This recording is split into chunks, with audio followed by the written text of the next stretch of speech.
if we go back a long time in history, people did believe in fairies. They felt that there was another type of life out there.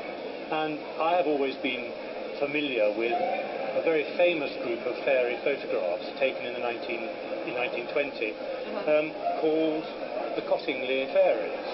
And when I saw that you brought these in, I was fascinated, because anybody who's interested in the history of our times knows these images. I've seen that picture reproduced so many times. I've seen that one reproduced. Each one I look at and I think, gosh, yes, I know these. They're extraordinary visions of how we believed in fairies at a certain time. But how do you have these? Little girl that took she took one of the first series of photographs in 1917 with my mother, and she took... So hang on a minute. So your mother was what? Frances Griffiths. Yes.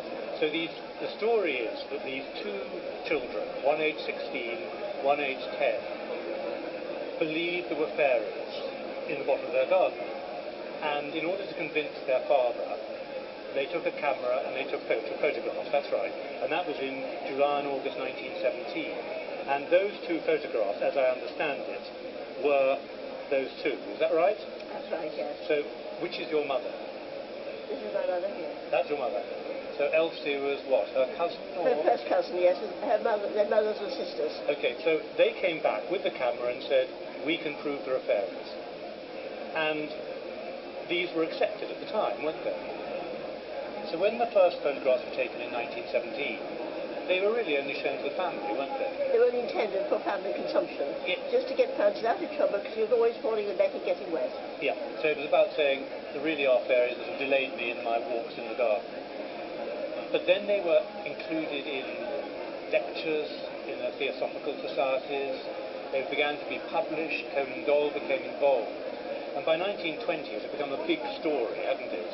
The world had actually woken up to the fact that there were fairies, and more important, there were fairy photographs. And is that why Conan Doyle gave the girls a camera? Yes, that's right. He heard from Edward Gardner, who's in the Theosophical Society, about the photographs, about the first two photographs. Yes. And then Sir Arthur Conan Doyle gave one camera to Elsie and one camera to Frances.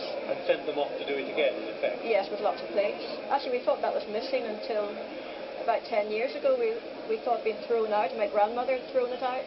And I was going through the safe about 10 years ago, and I found an old brown envelope. And I looked inside the envelope, and I saw that, and I brought the camera to my mum and asked, was that Granny's camera? So it survived as pure chance. It is, really, yeah. It was obviously meant to be. And did the photographs reappear at the same time?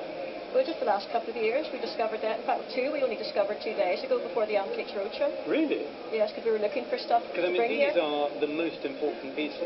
Yeah, because these have come directly from that camera. Yes. Today, looking at these, it's very hard to believe why anybody believed it.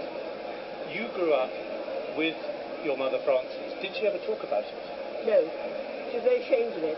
She was ashamed of deception. So, through her life, she knew that it happened, but she said nothing. Until the 1980s. The 1980s, yes. She discovered then that Elsie had told her son, when they lived in India, that she had faked photographs. Right.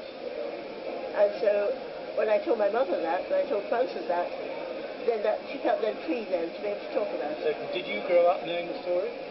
I did, yes. And I believed that the photographs were real at that stage. Until it was revealed until she actually said yes, in the early they weren't 80s. real. Yes. Okay. But she never spoke to me about it.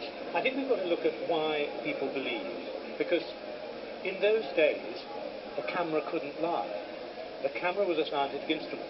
And so if you produced a photograph of a fairy, it had to be right, because it was a photograph. We are now much more cynical. We expect to be deceived. Our minds are open to the possibilities of deceit. And so things have changed completely. And by the 1980s, when she was talking about it, the world was ready to accept that this was a fake. Whereas until that point, many people had still believed that because it was a photograph, it had to be real. And this was in a place called Cottingley in Yorkshire, wasn't it, in Bradford? Yes, just outside Bradford. Yeah. Is that it? That photograph was taken about 5 years ago by myself. You took that? Yes. So did you go to look for fairies in the dell? I did. Did you see any? No. I wish. So you tried hard to repeat the experiment. I mean, it shows, it looks actually a perfect place for fairies, doesn't It it? does. It's very peaceful. It's lovely. What the photographs actually were doesn't really matter. What do you think? Were they cutouts or...? Those were cut out, yes. Yes. This wasn't. This last one. That Frances one. said that's genuine. So, to her death, she said that was a genuine She photograph. said genuine, because what happened was Elsie cut out the others and they put hat pins in them and stuck them in the grasses or on the trees. In 1920, it was Cottingley Canvas.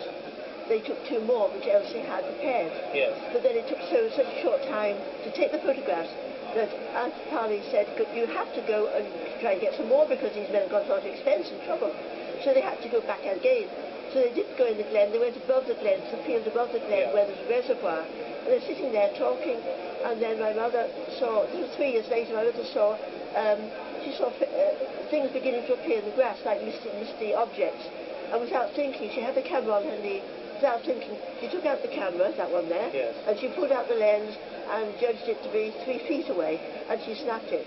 And when that negative went back to London, they couldn't see what was on it, but they strengthened the images.